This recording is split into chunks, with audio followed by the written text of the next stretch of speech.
my God, do I trust in thee. Let me not be ashamed. Let not mine enemies triumph over me. Yea, let none that wait on thee. George Stinney Jr. était un garçon afro-américain, qui à l'âge de 14 ans a été reconnu coupable, condamné à mort et exécuté sur une chaise électrique en juin 1944, devenant ainsi le plus jeune enfant à être condamné à mort et exécuté. Regarde cette vidéo.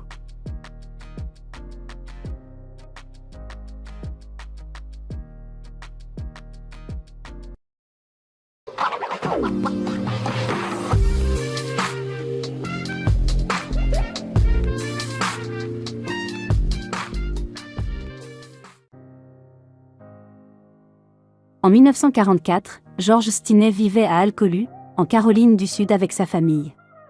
Le père de Stinney travaillait à la scierie de la ville et la famille résidait dans un logement de fonction. Alcolu était une petite ville ouvrière où les quartiers blancs et noirs étaient séparés par des voies ferrées. Étant donné la ségrégation des écoles et des églises pour les résidents blancs et noirs, il y avait une interaction limitée entre eux.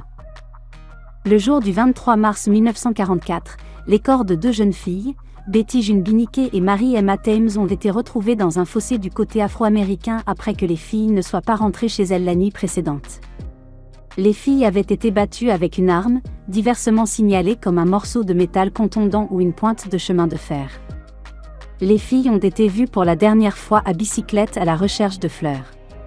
En passant devant la propriété des Stinney, ils avaient demandé à Stinney et à sa sœur aînée s'ils savaient où trouver des « mépop », un nom local pour les fleurs que ces filles cherchaient. Les deux filles avaient subi un traumatisme contondant au visage et à la tête. Les rapports différaient quant au type d'arme qui avait été utilisée. Selon un rapport du médecin légiste, ces blessures avaient été infligées par un instrument contondant à tête ronde, de la taille d'un marteau. Les crânes des deux filles ont été perforés. Le médecin légiste n'a rapporté aucune preuve des agressions sexuelles contre la jeune fille, bien que les organes génitaux de la fille aînée aient été légèrement meurtris. Les hymens des deux filles sont restés intacts au moment des autopsies. George et son frère aîné John ont été arrêtés, soupçonnés d'avoir assassiné les filles. John a été relâché par la police, mais George a été placé en garde à vue. Il n'a été autorisé à voir ses parents qu'après son procès et sa condamnation.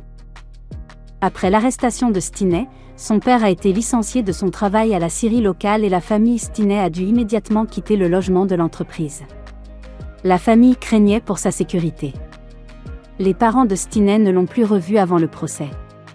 Il n'a eu aucun soutien pendant ses 81 jours de détention et son procès. Il a été détenu dans une prison de Columbia, à 80 km d'Alcolu, en raison du risque de lynchage. Stinney a été interrogé seul, sans ses parents ni avocat. Bien que le 6e amendement garantisse un avocat, cela n'a pas été systématiquement observé jusqu'à la décision de la Cour suprême des États-Unis en 1963. Ce jour du procès, plus de 1000 Américains blancs se pressaient dans la salle d'audience, mais aucun noir américain n'était autorisé. Comme c'était typique à l'époque, Stinney a été jugé devant un jury entièrement blanc. Après avoir délibéré pendant moins de 10 minutes, le jury a reconnu Stinney coupable de meurtre. Le juge Philip Stoll a condamné Stinney à mort par électrocution. Il n'y a pas de transcription du procès et aucun appel n'a été déposé par l'avocat de Stinney. Stinney a été exécuté le 16 juin 1944 à 7h30. Il a été préparé pour l'exécution par une chaise électrique, en utilisant une Bible comme siège d'appoint parce que Stinney était trop petit pour la chaise. Il a ensuite été retenu par ses bras, ses jambes et son corps à la chaise.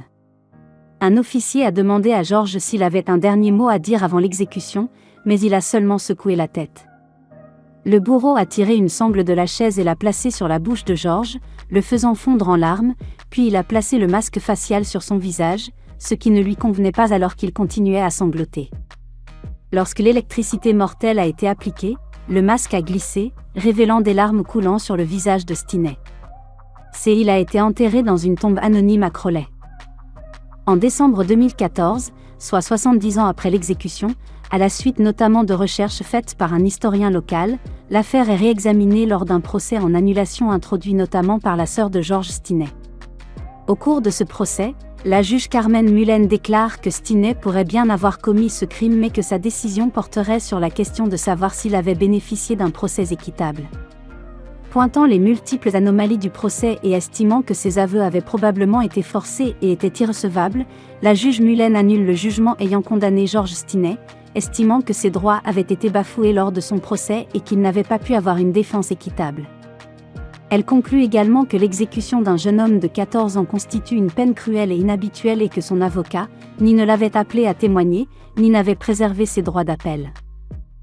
Les membres de la famille des jeunes filles tuées expriment leur déception face à la décision du tribunal.